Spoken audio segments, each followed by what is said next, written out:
Hello दोस्तों, आज हम कक्षा 8 भूगोल का फर्स्ट चैप्टर संसाधन देखेंगे। उससे पहले हम संसाधन की कुछ बेसिक नॉलेज ले लेते हैं कि आखिर संसाधन क्या होती है, इसकी डेफिनेशन क्या होती है। ठीक है, चलिए स्टार्ट करते हैं। संसाधन, व्हाट इज संसाधन? संसाधन को इंग्लिश में रिसोर्सेज कहते हैं। ओके, तो व्हाट इज रिसोर्सेज या व्हाट इज संसाधन? संसाधन क्या होता है, क्या है संसाधन, इसके बारे में हम इस चैप्टर में पढ़ने वाले हैं।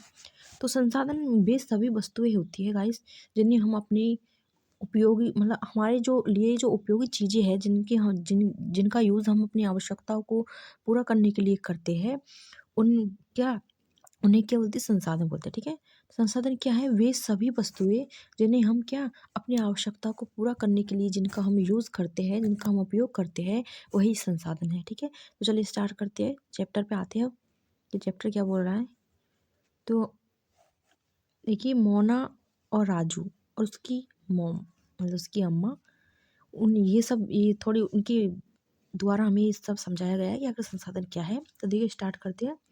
मोना और राजू मोना और राजू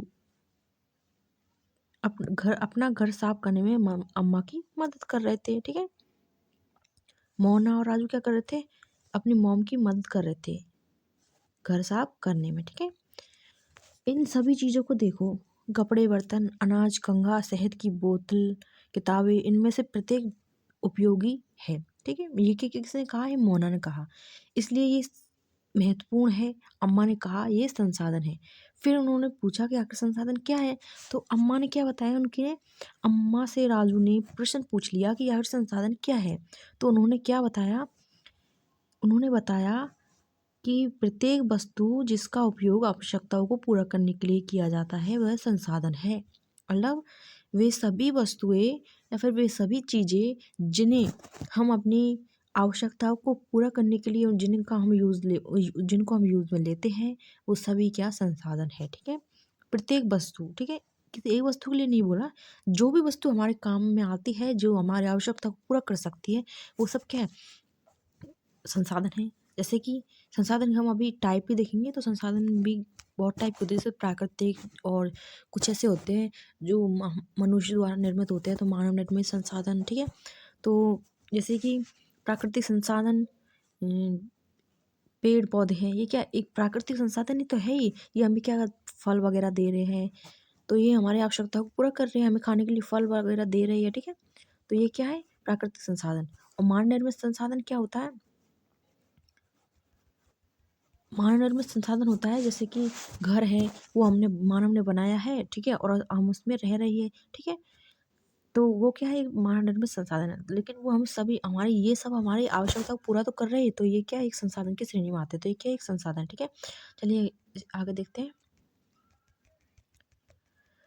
अपने चारों तरफ देखिए और निरीक्षण कीजिए कि आप संसाधनों के विविध प्रकारों को पहचानने में सक्षम होंगे। आप प्यास लगने पर जो जल पीते हैं, आप अपने घर में जिस विद्युत का उपयोग करते हैं, स्कूल से घर पहुंचने के लिए उपयोग किया गया रिक्शा, पाठ्य पुस्तक जिसका उपयोग आप अध्ययन के लिए करते हैं, सभी संसाधन है। ठीक है, आपके पिता ने आपके लिए नाश्ता तैयार किया, उन्होंने उन्हीं जिन ताज़ी सब्जियों का उपयोग किया, वे भी एक संसाधन है। ठीक है, संसाधन तो क्या है? जो जो चीज़ हमारे लिए जो हमारी आवश्यकता को पूरा करे, वो सही संसाधन ही है। ठीक है, तो चलिए देखते हैं। जल, विद्युत, रिक्शा, सब्जियाँ और पाठ्य पुस्तक सभी में कुछ एक जैसा क्या है? उन इनमें मतलब इन सब में क्या है एक जैसा? ठीक है, ये हमें देखना है। ठीक है, उनमें से सभी वस्तुओं का उपयोग आपके द्वारा किया गया है, इसलिए वे उपयोगी है। एक वस्तु अथवा पदार्थ की उपयोगिता अथवा प्रयोज्यता उसे एक संसाधन बनाती है। ठीक है, संसाधन किसे? कि एक वस्तु की कितनी उपयोगिता है और मतलब या उसकी प्रायोज्यता कितनी है। ठीक है, जैसे कि हमें भोजन चाहिए। ठीक है, हमें भोजन चाहिए ताकि हमें हमारे शरीर में हमारी हेल्थ ठीक रहे, हमें ऊर्जा प्राप्त होती रहे। ठीक है, तो हमें भोजन की जब आवश्यकता होती ही है। ठीक है, तो फिर उस भोजन की हमारे लिए क्या वैल्यू है, क्या उपयोगिता है उसकी हमारी लाइफ में, वो क्या है? किसी वस्तु को क्या है? संसाधन बनाते हैं। ठीक है, तो जल और भोजन ये सब हमारे लिए बहुत इम्पोर्टेंट है। सबसे इम्पोर्टेंट जल है, लेकिन हमें भोजन भी बहुत ज़्यादा इम्पोर्टेंट है। ठीक है, तो ये दोनों चीज़ हमें ज़रूर चाहिए। ठीक है, राजू अब जानना चाहता है कि कोई भी वस्तु संसाधन कैसे बनती है। अम्मा ने बच्चों को बताया वस्तु उस समय संसाधन बनती है जब उनका कोई मूल्य होता है। इसका उपयोग अथवा उपयोगिता इसे मूल्य प्रदान करते हैं। सभी संसाधन मूल्यवान होते हैं, अम्मा ने कहा। ठीक है, आगे देखिए मूल्य का अर्थ क्या है। अब देखिए मूल्य वैल्यू किसी चीज की मूल्य क्या होता है। मूल्य का अर्थ महत्व होता है। मूल्य का अर्थ महत्व होता है। कुछ संसाधनों का आर्थिक मूल्य होता है जबकि कुछ संसाधनों का आर्थिक मूल्य नहीं होता है। ठीक है, उदाहरणार्थ धातुओं का आर्थिक मूल्य होता है लेकिन एक मनोरम भूदृश्य का आर्थिक मूल्य नहीं होता, परंतु ये दोनों संसाधन महत्वपूर्ण और मनुष्य की आवश्यकता को पूरा करते हैं। उन संसाधन समय के साथ आर्थिक रूप से मूल्यवान हो सकते हैं। आपकी दादी के घरेलू नुस्खों का आज कोई वाणिज्य मूल्य नहीं, लेकिन यदि वे पेटेंट करने के उपरांत मेडिकल फर्म पहुंचा दे द्वारा बेचे जाते तब ये आर्थिक रूप से मूल्यवान हो जाती है। पेटेंट क्या होता है। देखिए पेटेंट वो जी मतलब एकमात्र अधिकार होता है। ठीक है, जैसे इसका अर्थ किसी विचार अथवा आविष्कार पर एकमात्र अधिकार है। मान लो जैसे कि आप कोई भी चीज़ है, ठीक है, ये आपकी है और ये किसी की भी नहीं हो सकती। ठीक है, इस पे आपका ही अधिकार है, केवल इसे आप ही यूज़ में ले सकते हैं और किसी को ये अधिकार नहीं है कि वो इसका यूज़ करे या फिर ना करे। ठीक है, तो एकाधिकार का अर्थ होता है कि कोई भी किसी भी विचार अथवा आविष्कार पर एकमात्र अधिकार क्या बोलते हैं, पेटेंट। ठीक है, इसे क्या बोलते हैं, पेटेंट।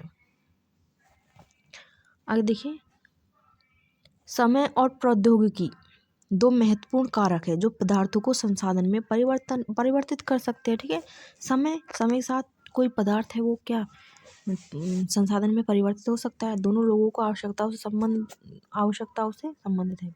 दोनों लोगों की आवश्यकता संबंधित है।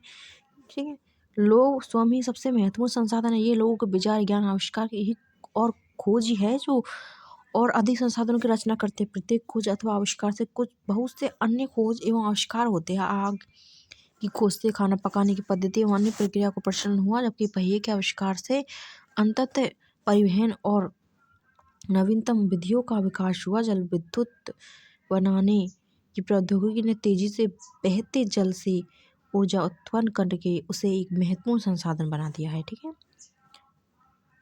प्रौद्योगिकी किसे बोलते हैं। देखो प्रौद्योगिकी की डेफिनेशन है, देखिए किसी कौशल करने अथवा वस्तु बनाने में नवीनतम ज्ञान का अनुप्रयोग प्रौद्योगिकी है। ठीक है,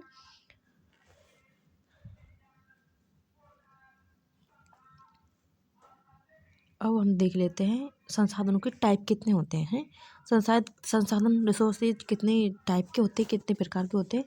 तो संसाधन को हम सामान्यतः 3 टाइपों में बांट देते हैं। ठीक है, मोटे तौर पे देखिए प्राकृतिक, ठीक है, नेचुरल, मानव निर्मित और एक मानविक कुछ संसाधन है। ठीक है, तो हम मोटे तौर पे सामान्यतः हमें संसाधनों को 3 ही प्रकार में वर्गीकृत करते हैं। एक तो प्राकृतिक, मानव निर्मित और मानव। ठीक है, thank you for watching guys, और इससे आगे हम इसके टाइप की डिटेल हम अगली वीडियो में देखेंगे। Thank you so much.